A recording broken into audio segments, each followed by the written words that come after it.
Assalamualaikum warahmatullahi wabarakatuh. Shalom, Om Swastiastu, Namo Buddhaya, Salam Kebajikan.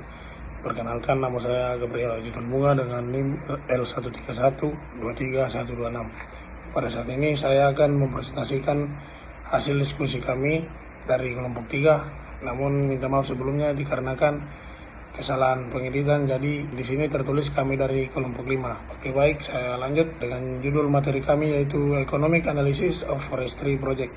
Kita masuk pada slide yang pertama, yaitu pendahuluan. Seperti yang kita ketahui, valuasi adalah tahap penting setelah identifikasi input dan output. Tanpa valuasi, analisis ekonomi tidak bisa dilakukan, karena valuasi dapat membantu memberi nilai pada biaya dan manfaat sehingga proyek bisa dibandingkan secara jelas. Berikutnya ada harga pasar versus nilai ekonomi. Hal ini menjadi penting karena dalam banyak kasus harga pasar tidak dapat langsung digunakan, dikarenakan dalam analisis ekonomi berakibat adanya berbagai distorsi. Contohnya harga pasar dari permintaan dan penawaran, dan nilai ekonomi yang nilai sebenarnya bagi masyarakat. Kita masuk pada slide yang ketiga, yaitu valuasi output. Seperti yang kita ketahui, semua dampak proyek itu harus dihitung, termasuk dampaknya yang secara tidak langsung. Itulah mengapa masuk dalam valuasi output, dikarenakan hutan tidak hanya menghasilkan kayu, tetapi juga menyimpan karbon dan menjaga lingkungan. Kita masuk pada slide yang keempat, yaitu valuasi input. Berdasarkan biaya peluang, memperhatikan alternatif penggunaan.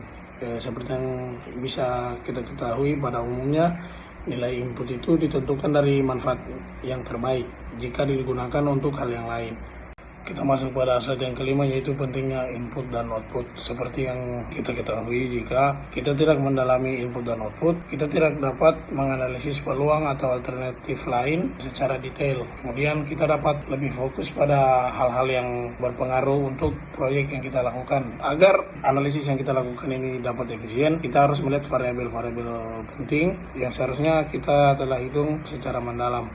Adapun perbedaan harga dan nilai, sering terjadinya perbedaan dikarenakan biasanya karena berbagai kebutuhan yang berbeda atau kebutuhan yang lainnya itu belum terpenuhi dan tercukupi, jadi saling tumpang tindih antara harga-harganya, yang biasanya juga disebabkan dari distorsi pasar. Harga di pasar biasanya lebih tinggi atau rendah dari nilai sebenarnya, tergantung kebutuhan dan urgensi yang sedang terjadi. Kemudian kita masuk pada kebijakan pemerintah. Seperti yang kita ketahui, ada beberapa kebijakan pemerintah, contohnya pajak, subsidi, dan regulasi yang menyebabkan distorsi harga. Pajak menaikkan harga, subsidi menurunkan harga dan nilai aslinya. Adapun juga beberapa faktor-faktor lain seperti pasar yang tidak sempurna, keterbatasan devisa, maupun kondisi ekonomi yang membuat harga tidak mencerminkan nilai sebenarnya. Nah, dari situlah dapat terjadi monopoli dan monopsoni. Monopoli adalah ketika salah satu penjual itu melakukan penjualan dengan harga yang overprice atau harga yang terlalu tinggi. Sedangkan monopsoni adalah pembeli yang menawarkan barang dengan harga yang lebih rendah. Itu adalah struktur pasar yang mempengaruhi keadilan harga. Ada pula spekulasi dan status yang dapat mempengaruhi faktor-faktor dari hal-hal yang saya bicarakan di atas, seperti harga yang biasanya dipengaruhi oleh ekspektasi, dan juga adanya faktor prestise yang membuat barang bisa mahal bukan karena manfaat, tetapi karena gengsi atau spekulasi.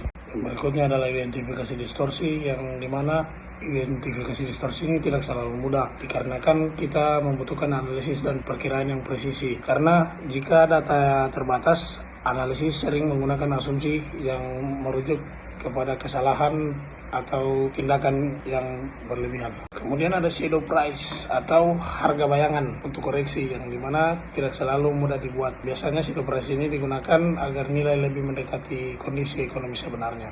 Kesimpulannya, valuasi sangat penting karena harga pasar itu sering bias dan perlu penyesuaian. Analisis ekonomi ini harus kritis agar hasilnya akurat dan berguna. Itu saja hasil presentasi kami dari kelompok 3. Lebih dan kurangnya mohon dimaafkan. Izin Bapak. Assalamualaikum warahmatullahi wabarakatuh. Shalom, Om Swastiastu, Namo Buddhaya, Salam Kebajikan.